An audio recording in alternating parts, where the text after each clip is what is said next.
Together, we will make America strong again. We will make America proud again. We will make America safe again. And yes, together, we will make America great again. Fogo e Fúria. Ver o mundo a partir da América. Ora viva! Sejam bem-vindos ao Fogo e Fúria. Estamos numa série de episódios especiais a assinalar os 250 anos da independência dos Estados Unidos. Aquilo que temos trazido neste Fogo e Fúria é precisamente uma conversa com os antigos correspondentes do público nos Estados Unidos da América e hoje trazemos mais um convidado. Mas antes, viva Pedro Guerreiro. Viva Ruben, tudo bem? Tudo ótimo, Pedro. Eu sou o Ruben Martins e hoje trazemos outro Pedro, Pedro Ribeiro. Viva Pedro! Olá, bons dias. O Pedro foi correspondente do público nos Estados Unidos entre 2002, início de 2002 e finais de 2004. Foi assim 3 anos que, imagino, Pedro, passaram a correr, não? Passaram e olhando para trás agora, o que eu me lembro mais é que não só passaram a correr, como parece que a história se repete um bocadinho. É uma coisa que as pessoas velhas têm um bocado a mania, que é que já vimos tudo e que as coisas são todas iguais e que não há novidades, mas eu cheguei a Nova York no pós-11 de setembro, não é? E portanto 3 meses depois do 11 de setembro e fui-me embora a seguir a reeleição do George W. Bush. E foram 3 anos em que havia um presidente americano que era muito impopular na Europa e em grande parte da América, em que se falava muito da noção de que havia certas regras da diplomacia e do decoro que tinham sido quebradas de uma forma sem precedentes, e em que havia a ideia de que a relação entre a Europa e a América nunca tinha sido pior, em que havia uma guerra no Médio Oriente com envolvimento americano, e depois em que houve umas eleições em que ganhou o candidato de que os europeus em geral menos gostavam, e havia muito uma reação de mas como é que é possível as pessoas terem votado nele? Eram uns Estados Unidos muito traumatizados por aquilo que tinha acontecido ao 11 de setembro e onde se permitiram depois muitas coisas a seguir nessa sequência, não é, Pedro? Quando eu cheguei, ainda em Nova Iorque, mais ainda do que no resto do país, ainda era muito visível as marcas do 11 de setembro. Ainda havia memoriais improvisados no meio da rua. Ainda havia nervos e o receio constante de que voltasse a acontecer. Um episódio que acho que entretanto já está praticamente esquecido é que em 2013 houve um blackout, um apagão que durante mais de uma semana para mim, menos para outras pessoas, mas grande parte da América, a cidade de Nova Iorque quase inteira, ficou sem luz. E o primeiro receio de toda a gente que sai para o meio da rua quando faltou a luz era: o que é que se passou aqui? Será que foi outro ataque? Não era, foi só um problema da rede, sendo que na altura, curiosamente, diziam o problema é que a rede elétrica americana está muito debilitada, houve falta de investimento e isto há de voltar a acontecer. Creio que por acaso não voltou a acontecer, pelo menos não nesta escala. Pedro, a diferença talvez em relação a esse tempo para um tempo atual, apesar de tu dizeres que a história aparenta repetir-se, é que pelo menos aí parecia haver uma razão objetiva para os americanos aprovarem uma deriva securitária. Eles estavam ainda a superar o trauma de um ataque terrorista de dimensões inauditas. Como é que tu observas este tempo atual em que os Estados Unidos estavam a recuperar da grande crise económica de 2008, enfim, que estávamos num contexto diferente e de repente há novamente uma nova viragem para a direita, muito à direita, com Donald Trump. Tu já vias sementes de uma certa revolta interna que pudesse antever que íamos para aquele caminho? Eu vi sementes disso do outro lado, que era, e isso acho que também é outro episódio muito esquecido da história americana, porque acontecem muitas coisas, mas o grande favorito à nomeação do Partido Democrata em 2004 era um indivíduo chamado Howard Dean, que era praticamente desconhecido a nível nacional.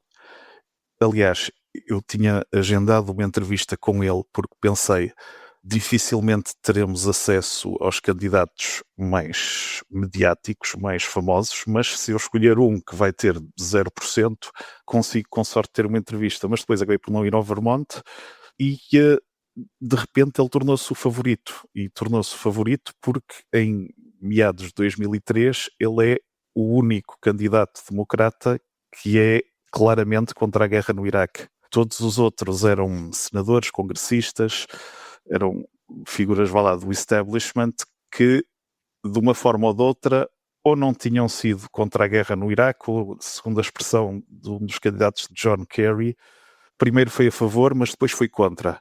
E havia muita insatisfação dentro de um certo setor do Partido Democrata em relação a essa posição de cooperação com a guerra.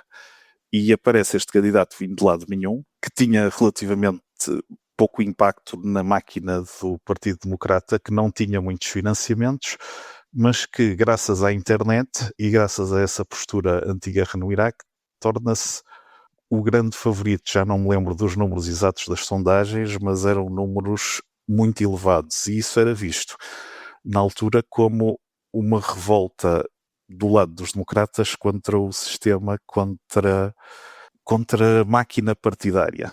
Na altura parecia, até certo ponto, bastante provável que essa revolta, porque não era apenas o lado dele ser um crítico da guerra do Iraque, era também que a campanha dele tinha sido construída muito pela internet, o que há 20 e tal anos ainda era uma novidade. E desse ponto de vista era essa reação contra o business as usual, que depois acabou por não correr bem. Aliás, o Dean, a campanha dele colapsa a partir daquele momento em que ele dá um grito estranho durante o comício de vitória, acho que era no New Hampshire, ou coisa parecida. É um comício de derrota e é no Iowa, mas sim, é um deep cut esse, mas ele faz um gritinho que é uhul, mas soa ainda pior ao que eu fiz agora, e que é dos primeiros memes que eu me lembro na internet, mas ele já tinha perdido nessa altura. Ele chega à primeira das primárias no Iowa, ele tinha nessa altura já o ónus de ser o favorito, mas nas últimas semanas os democratas, o debate passou todo a ser em relação a uma palavra que era elegibilidade, e outros dois candidatos tiveram um melhor resultado do que ele, ficou em terceiro, que era considerado uma super desilusão, e exatamente para animar as hostes ele resolve: vou fazer um discurso eletrizante, vou tentar animar o público, é assim que sai o uhul.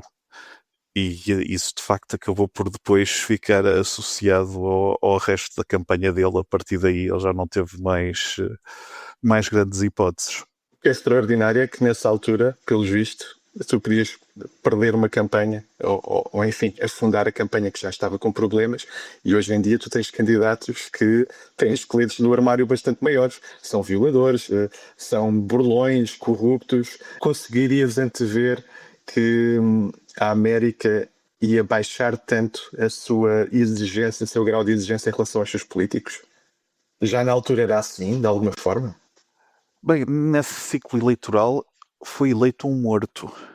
Portanto, se voltarmos atrás à procura de exemplos, mas sim, há uma diferença de grau no sentido em que em 2003, 2004 o grande tema era a guerra no Iraque, e havia há um jornal americano, New York Post, que põe na capa dois diplomatas, um francês e um alemão, no Conselho de Segurança das Nações Unidas, mas com um Photoshop com a cara de dois animais, dois weasels por cima da cara deles, com uma forma de insultar estes falsos aliados que nós temos no Conselho de Segurança, que não estão a apoiar a nossa guerra no Iraque, e isso na altura causa muito escândalo na Europa. Como é possível um aliado estar-nos a insultar dessa forma? E de facto, isso hoje em dia banalizou-se.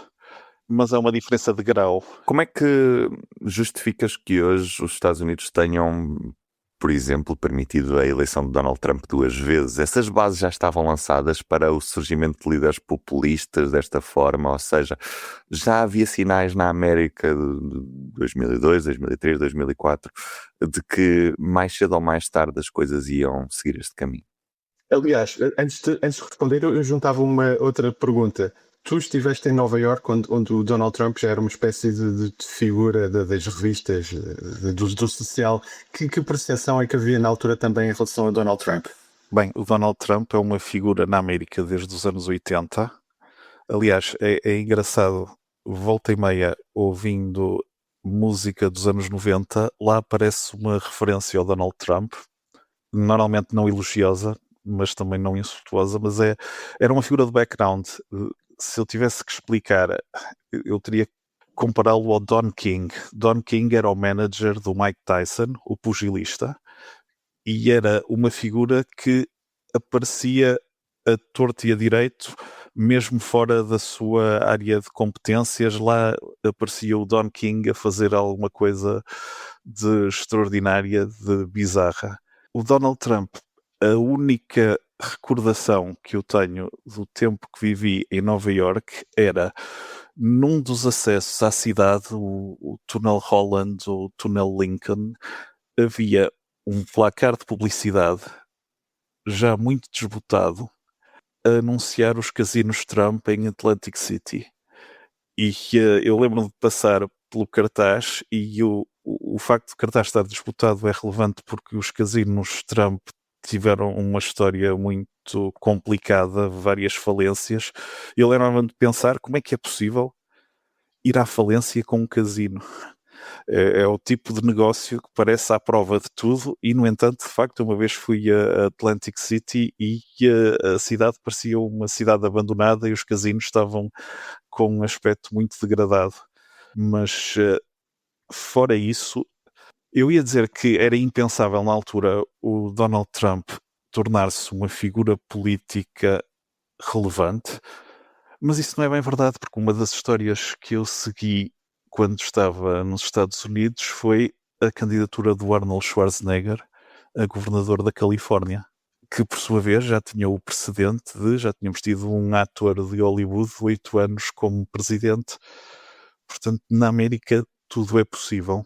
E fora de Nova Iorque, tu tiveste certamente possibilidade de sair em reportagem para outros sítios. Que América é que tu recordas na sua diversidade fora de Nova Iorque? Uma das últimas reportagens que eu fiz foi já depois das eleições de 2004 e foi enviaram-me a West Virginia, a Virgínia Ocidental, com a missão de perceber porque é que aquele sítio que tradicionalmente votava sempre democrata passou a votar republicano. E um dos exemplos dessa diversidade, havia 2 pequenas cidades na West Virginia, tinham ficado ambas famosas por causa da guerra do Iraque, uma delas por causa de uma soldada cujo nome já não me recordo, Jessica qualquer coisa, tinha sido capturada por insurgentes iraquianos e tinha sido resgatado numa história que quase de certeza deu um filme e era uma espécie de heroína de guerra. E numa cidade logo ao lado vivia, ou era onde tinha nascido, a soldado Lindy England, que era uma das que tinha sido retratadas nas fotos de tortura da cadeia de Abu Ghraib. Ela era que segurava uma trela que estava atada ao pescoço de um prisioneiro. E, bem, eu passei pelas 2 cidades. A cidade onde tinha nascido a soldado heroína estava toda decorada e tinha placas a anunciar Birthplace of não sei quantos. A terra da Lindy England não tinha. Pedro, final de 2004, George W. Bush é reeleito, reforça a votação que teve 4 anos antes. Como é que explicas que depois de uma guerra no Iraque, depois de tudo, esta votação tenha saído reforçada, os americanos tenham unido em torno deste presidente, ainda que obviamente não é uma união perfeita, claro, há sempre quem esteja muito contra e, portanto, assim foi, como sempre, é uma eleição muito partidária das eleições presidenciais norte-americanas. Eu passei muito tempo antes e depois das eleições a falar com pessoas e a escrever sobre o tema, mas porquê? E muitos americanos tinham eles próprios dificuldades em perceber isso. Eu, no dia dessas eleições, para já, no dia dessas eleições eu não estava com previsões sobre se ia ganhar um ou se ia ganhar outro. Eu estava apenas convencido que ia ser um drama de semanas ou meses, como em 2000, que a eleição se arrastou porque tinha havido problemas com a contagem dos votos. Curiosamente, nesse dia, a meio da tarde, toda a gente... Eu estava em Boston, que era onde estava a sede de campanha do John Kerry, e a Rita Cisa, que depois foi correspondente do Público em Washington, estava em Washington a acompanhar a sede de campanha do George Bush, e toda a gente com quem eu falava em Boston parecia estar convencida de que iam ganhar, o que é normal, mas pareciam estar a falar com conhecimento de causa. Havia umas sondagens à boca da urna que aparentemente davam resultados muito positivos para os democratas. E, de facto, eu lembro de ligar a televisão ou a rádio e de ouvir os programas de debate e de todos os republicanos que falarem estarem com um ar de derrota, um ar de isto vai correr muito mal, e depois os primeiros resultados invertem completamente isso. Mas, ao fim da noite, estavam anunciados concertos do Bon Jovi e de outros artistas para celebrar. Não houve concertos, não houve música, e as pessoas estavam literalmente a chorar, o que, enfim, acontece quando as pessoas que estavam nesse comício eram membros da campanha, eram pessoas que tinham trabalhado para aquilo, tinham um envolvimento pessoal direto, sentiam aquilo mais do que uma pessoa normal. Mas algumas das pessoas com quem eu falava estavam a falar como se fosse não apenas uma eleição perdida, como se tivessem perdido a América para sempre, como se o que é que aconteceu ao meu país. E esse clima de transtorno, de eu não percebo o que é que se está a passar, era poucas semanas depois disso acontecer. Eu ia com a minha mulher na rua em Nova Iorque e fomos abordados por um rapaz, um jovem de 20 e poucos anos, que está a chegar junto de nós com um ar muito perturbado, mesmo furioso. Eu estou a pensar, mas o que é que nós lhe fizemos? O que é que vai acontecer?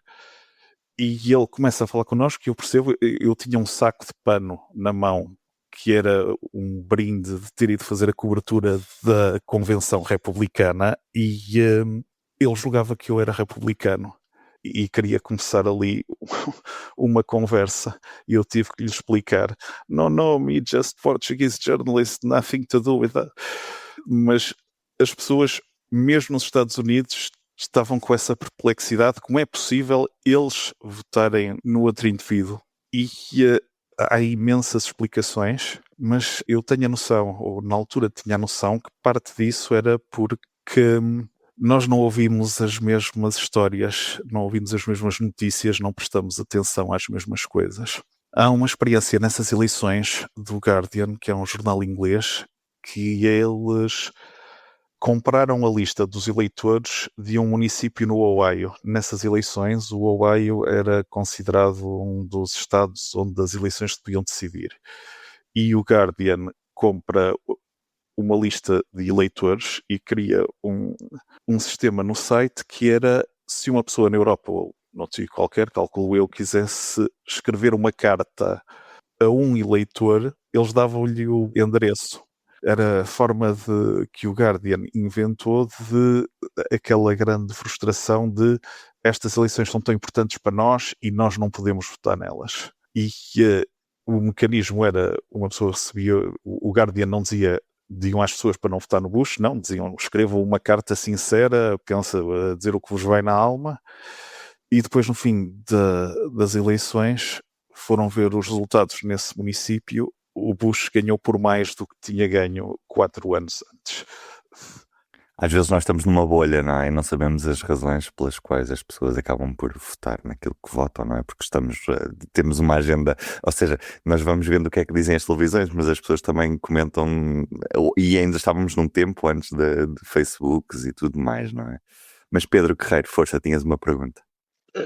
Agora ia perguntar, na sequência do que o Pedro Ribeiro estava a dizer, se sentes que hoje, apesar de tudo, conhecendo ainda pior os Estados Unidos, tendo em conta, por exemplo, que a indústria do jornalismo mudou e, por exemplo, os órgãos portugueses têm hoje menos meios para ter correspondentes permanentes nos Estados Unidos e para enviar pessoas em reportagem, e estamos crescentemente dependentes do trabalho dos nossos colegas das agências internacionais.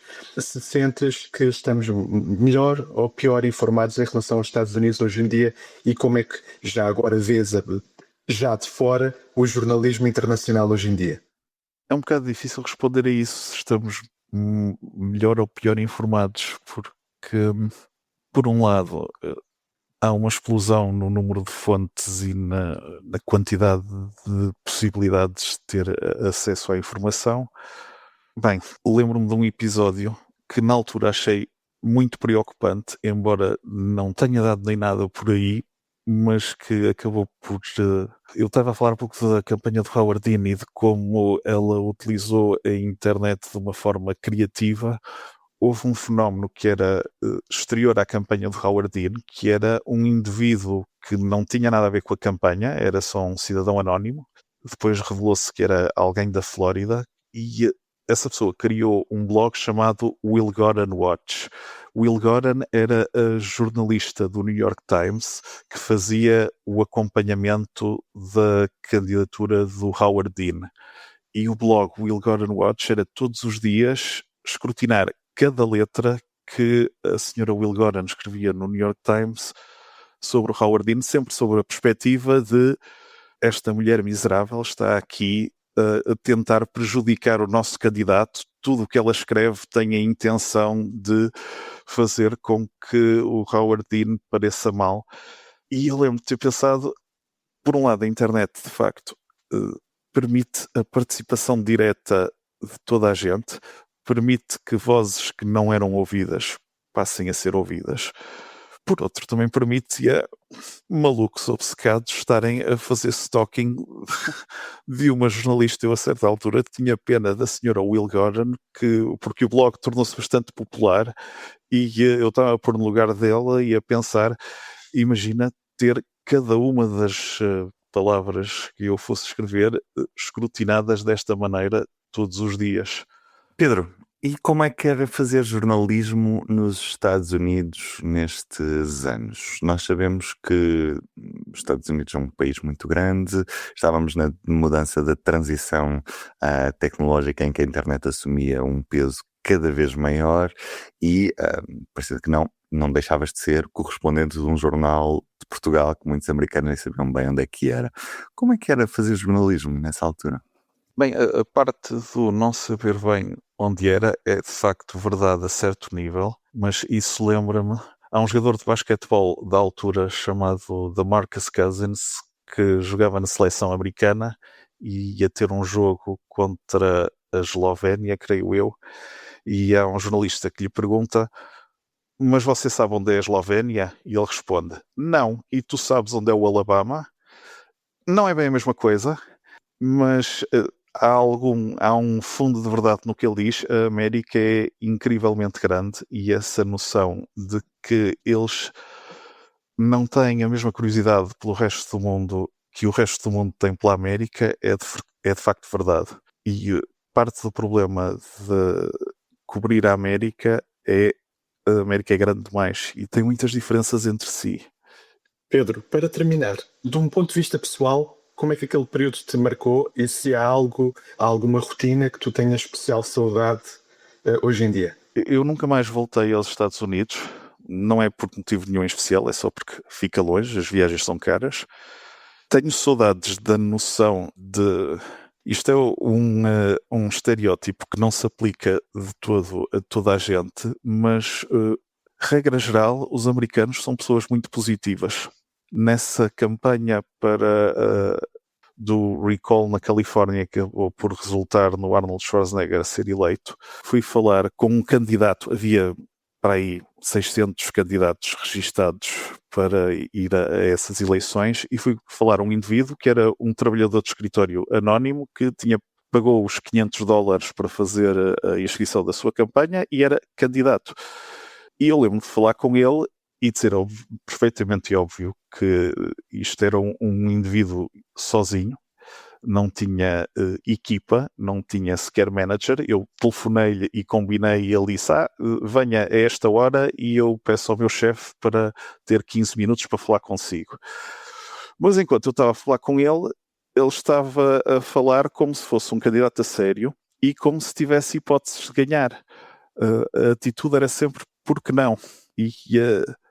Enfim, há uns anos há um treinador de futebol português que, quando chega ao Sporting, as pessoas perguntam-lhe, era o Ruben Amorim, e ele tinha meia dúzia de jogos de experiência, e há uma conferência de imprensa, uma entrevista em que lhe perguntam porquê que aceitou este trabalho, porquê que está a aceitar um desafio em que a possibilidade de falhar é tão elevada, vai ter menos recursos e por aí fora, e ele responde com o célebre, e se correr bem? Epá, isso é uma coisa muito americana. Os americanos pensam muito do ponto de vista e se correr bem, e é uma maneira de pensar que de facto é diferente. É que também às vezes pode correr extremamente mal, às vezes, e se correr bem, acaba por resultar em grandes desastres, mas tenho algumas saudades disso, dessa atitude positiva. Pedro Ribeiro, muito obrigado. Pedro Guerreiro comigo, como sempre. Eu sou o Ruben Martins, o Fogo e Fúria vai de férias, voltamos em setembro. Um abraço e até o próximo episódio. Boas férias. Obrigado. Para não perder os novos episódios, subscreva este podcast do Público na sua aplicação preferida. Para além deste programa, há mais para descobrir em público.pt/podcasts. O Público fica no ouvido.